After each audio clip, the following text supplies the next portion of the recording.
welcome back to the Creepy Wife Chronicles. It's been a while. So on this Mommy Monday, we're just going to do a whole update of what happened last week because it was the week from hell. So if you're new here, consider subscribing. And if you're not new here, thanks for coming back. I appreciate everyone who's watching. Let's get into this update.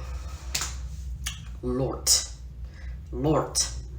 Last week was a week from the depths of hell. It all started out at the football game. No, but it all started out with my period started. And of course, with periods, you get all the gross feelings. I get severe fatigue. I have a fibroid that gets squeezed or squeezed. One of those. And it hurts like a son of a bitch every blue moon. Like, it's every now and then when it hurts, and when it does, it's like debilitating, out for the count, no drugs help. We're just suffering through it. So it was one of those months. And let's start with child number 2. That's my daughter. I am not sure if at 2.5 she can sync her hormones with me, because as far as I knew, she don't have no hormones because she's 2.5 and puberty hasn't hit. So yeah, but I will say that all last week she was an emotional wreck, like crying, moody, up and down, whiny. It was horrible. Like at daycare, she'd cry about how she missed mommy, and then she'd come home and cry about how she missed nanny at daycare. It was just everywhere, just whining, crying. And yeah, she's a Gemini, so she's my little Sour Patch Kid, but we were just escalating the crazy. It was like I had to sage us one day because mommy couldn't take it no more. I was on the edge and I was like, you're angry, and if she's feeding into your hormones, you can't lash out. So I saged us both, love, peace, happiness, purification, and it helped so much. But yeah, it was a rough week with us. And she's going through this phase where she's technically outgrown her bed. I mean, granted, my daughter, she can still fit 24 months on a good day, okay? Sometimes 18 months, depending on what the outfit or what article of clothing it is. But she's super petite, but she sleeps diagonally.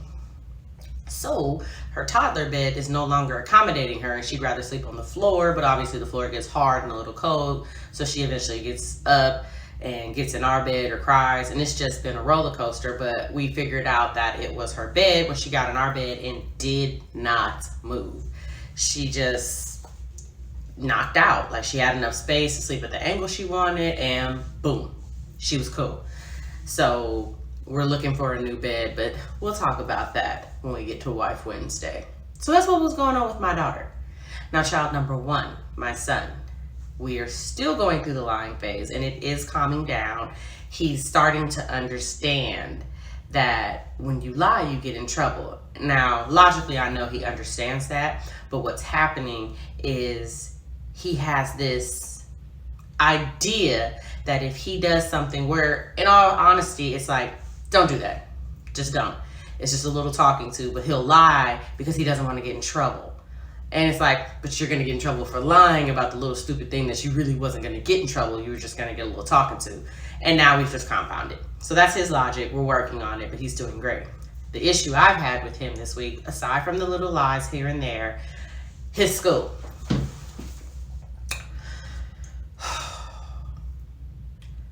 The Natomas Unified School District, and yes, I'm going to call them out for who they are because this shit is insane. We had a regular day Monday, which is 8:15 to 11:30. Now, it's supposed to be to 1:30, but the kindergartners in his class cry and boo, just boo-hoo, all these antics. We can't make it to 1:30. So it's to 11:30. Fine, whatever. It's been that way all of the 26 weeks we've been in school. Okay? Well, on Tuesday and Wednesday, they only had 30 minutes worth of class time, and then it was asynchronous learning, aka I'm teaching now, because they had to do school tours, because starting tomorrow on Monday, yes, it's Sunday right now, Kids are going back to school in different cohorts and everything, and it's a complete shit show. Yeah, complete shit show. The right hand's trying to talk to the left foot, and they speak different languages. Very complicated. So yes, 30 minutes worth of school, and it just fucked off my whole day, because normally while he's in school, I'm doing this, like cleaning this, straightening this up, getting the bills together, doing all the little things I need to do before I go run errands. But now, can't do that because I have to teach you, and it throws off the whole day. The whole day. Because normally you're in school, I can do all the little things on the computer or wherever that I need to do. And after that, I can run errands, because there's this little gap of time where either you're eating lunch and your dad is almost done, or your dad's done and then you eat lunch. So he can watch you and he can do all that because he's now off work at 1:30.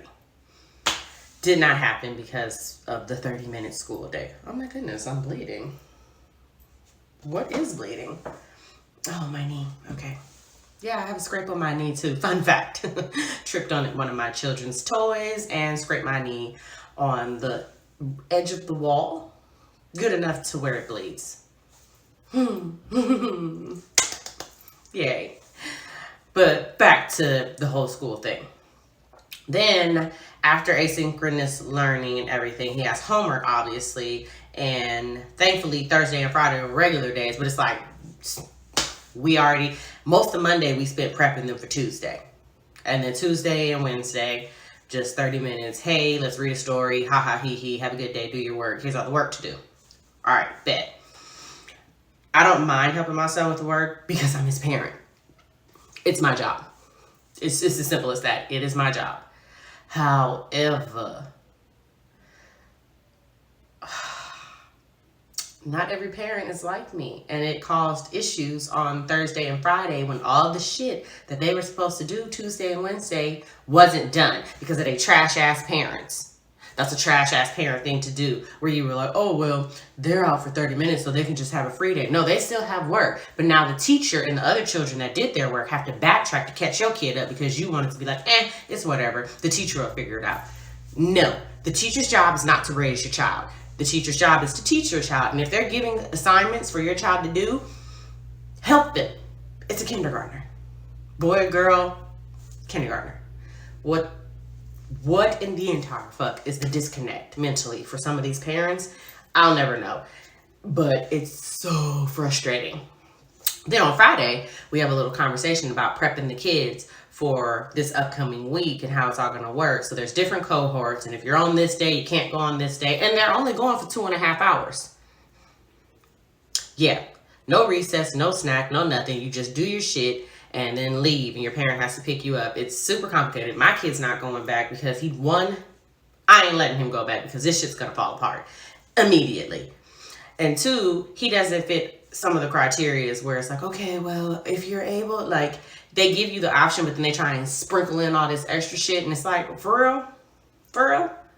Nah, I'm good. You can keep all of that. He'll stay home with me, and I'll make sure, A, that he's safe and healthy, and B, that he's actually getting an education. Because what's going to happen when all these kids go back and the district made a decision for the teachers but didn't explain to the teachers what they completely need to do or give them, like, it's just, again, right hand not talking to the left foot, and they speak different languages, and shit show. I'm going to move on, though. It's a mess. I have had a whole bunch to say. Maybe on another day I'll go in depth on just what this district is doing. But we're going to keep moving forward. Oh, wait. But before I move forward, it should also be known that some of the parents were asking, well, how do we know what our kids need for school? The same fucking way you know what your kid needs for school at home applies to school. But they're like, what? Google Classroom. This woman goes out her way to email us every Sunday all the supplies we'll need for the week. And you're trying to tell me that you don't know? After 26 weeks, you don't know? Only thing that's changing is your kids going into school. Which, by the way, the teacher's still going to be on her laptop now with the mask, which is going to be weird because it's, kids are now, you're used to seeing her face and now she can't see her whole face. So that's going to be a distraction. They're kindergartners. They have the attention span of kittens. Let's be real. But the children that are now going are still on their Chromebooks just sitting in front of her. So we had a little parent meeting after school on Friday. I went ahead and asked, I was like, so you're just basically daycare. So parents are sending their kids so that you can watch them do the computer work whilst teaching them. And then all the parents were silent. And I was like, yeah, silent is what I said. Sorry, mumbles. Yeah. I want to say it out loud so that you can hear how stupid it is that you have this woman doing this so that you can have a break. And I understand that some parents do, they're essential, they're working. It's like that would make it easier. But let's be honest, 2.5 hours and then you got to drop them off and then come back. That's not convenient for nobody. Not the teacher, not the parent, not the kid. Stupid. And then the district has the audacity to ask teachers, and my husband's a teacher, please try your best not to get sick or take days off. The fuck? But teaching is my job, not my life. Okay? I know there are some teachers that are like, education is life, and I love all the kids and hug me and they miss you. Fuck all that. Those are still people. They need breaks. If that teacher gets sick, I don't know what they're gonna do. Because they're like, oh, substitutes, if they're comfortable, they can come in. If they're not, blah, blah, blah, blah. No. It's a shit show. It's going to fall through. Whatever. Jesus, take the wheel. I'm going to have a lot to say. So definitely, follow me on Instagram because I'll be doing my little live rants there. And my Instagram is @TheCreepyWife_Chronicles. You don't want to miss it because this week, I'm sure I'm going to have a lot to say. Now, that's the Mommy Monday updates. On to Wife Wednesday. I love my husband. Love him so much. God knows I love that man. However, sometimes I don't think he thinks. Example, I'm going through the bills and stuff, double checking things online because, pay attention to your electric bills because they're trying to secretly raise prices on stuff, at least here in Sacramento. The hourly rates for like plug-in devices like a space heater or something went up, but they didn't tell us. And I was like, first of all, I have solar, so don't try and up my bill as though I don't. So I've been going through that with them.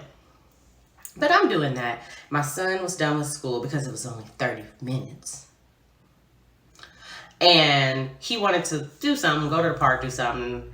I don't know what it was, but my husband goes, oh, your mama can take you. She ain't got nothing to do. She's not doing nothing. And at that moment, I had an out-of-body experience and had a conversation with the multiple Ashleys that reside inside of me. Because I was trying to be rational Ashley, but crazy Ashley, she was like, who the fuck are you talking to? Rational Ashley was like, sis, I don't know, but I think it can't be you because you're crazy. And then confused Ashley was like, well, who the fuck was it? Because it couldn't have been rational Ashley, because rationally that makes no sense to say, because clearly you're busy, and it damn sure ain't crazy Ashley, because duh, she's crazy. So we had all these conversations, and my husband was looking at me like, because I was literally sitting there in my head like, volleying the conversation that I was having with myself. I had a legit crazy moment, and it could have been because I was on my period. When you're on your period, things don't connect emotionally and mentally sometimes. So we had to compartmentalize every emotion and just have a discussion, have a group meeting. And thankfully, we all agreed that I shouldn't snap because I don't think he realized what he said and how it sounded, because I don't give a damn what anybody says. I am a stay-at-home mom now due to being laid off because of COVID, and it's a full-time fucking job with shitty hours, and you get paid in love and happiness, and that's amazing. Love my family, love my kids, love them to life. However, who really wants to do everything for everyone at least 23 hours a day? No fucking body. Nobody. It's stressful. It's exhausting. It's overwhelming.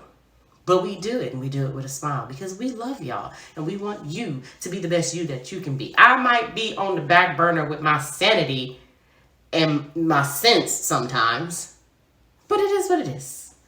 So yes, I didn't go off. And then later in the day, I was downstairs going through it with the fibroid, just trying to tough out through the pain. And the kids were doing something, and I heard my husband say, you guys need to be quiet. Mommy's downstairs relaxing. We need to be quiet so she can rest. And I was like, I see you, fam. You know what you said made zero sense. And I appreciate you trying to reconcile that in the best way possible. Because I get it. You don't want to bring it up and risk me actually getting angry about what you said. But your actions afterwards proves that somewhere in your mind you were like, I fucked up when I said that, because she actually does a lot around here and she actually is busy most of the time. It's just not on a 9-to-5 job. So yes, that's what's going on with Wife Wednesday on the just him front. Back to the bed I was talking about for my daughter. We are in a frustration. And I define frustration as an irritating as fuck conversation with your spouse. Yes, you are literally irritating the shit out of me with this conversation because we just can't agree or to disagree. Like, I found a bed, loved it. It's too high. He sees a bed. Oh, well, we need to get her a kid's bed because Royce had a car bed. Pause, time out. I didn't want my son to have a car bed. You decided that. And then after he grew out of the car bed, we had to buy a bed that I initially wanted from the jump, and we wouldn't have had to buy 2 beds. But whatever. So I explained that to him, and he was like, well, she's so little. And I was like, you know the crazy thing about humans? They grow. It happens. They grow. She will not be that size forever. And if we get her a full-size bed, she will grow into it. And when she's a teenager, it'll still be applicable. It'll work. Because all we're doing is we're going to take the cutesy-pootsy baby shit, and she's going to decorate it herself. But it'll still be the same bed, and all we have to do is change the mattress instead of buying new beds, new mattresses, da-da-da-da-da. So we are in the midst of that, and we finally agreed upon a bed that I found and he liked, which I was like, yes, amazing. But he doesn't want to buy it right now. So now we're in the midst of figuring out when we should buy it, even though every other night she's going through it and trying to get in our bed. But whatever. Is what it is. It is what it is. We'll get there. The frustration will end at some point, right? Right? Fingers crossed. Prayers up. So yeah. Wife Wednesday update. Now, Freaky Friday. I was on my period, and I'm not a sex on your period kind of girl. I just can't. I can't. I know some people do, and hey, more power to you. You a strong-ass individual, and so is your partner. Because I can't. Like, absolutely not. However, you know, we might get a little randy in other ways, you know, a little blow and go, right? So that also didn't happen. Because I was sleepy, I didn't feel good, I felt like death, all the other shit was going on. It was a clusterfuck of a week.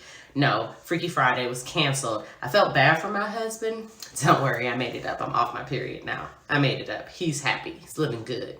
He's on a high horse. He's floating through the ether of orgasm. But it had to wait till I was done with all the fuckery of the period week and a day in my life. So yes. We're going to go in depth more about the period sex thing eventually, probably this Friday since I'm talking about it now. But that's just an update on what was going on in my life for Freaky Friday. So a precursor, if you will. So look forward to that video next week. Next week. Friday, because we're Sunday. Yeah. All right.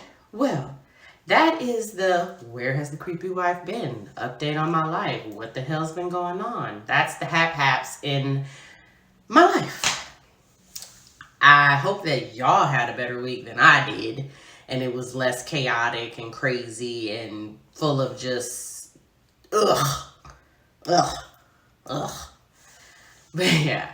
Again, consider subscribing, but definitely like, comment, and share because sharing is caring. And I will see you next video, which most likely will be on Wednesday, but definitely Friday. And again, follow me on Instagram at the Creepy Wife Chronicles, and you'll get the live updates on my IG Live about what the hell is about to happen with this school week. Now that we're back. Half and half. All right, good people. Have a beautiful day, a beautiful life, stay beautiful, and I will see you next video.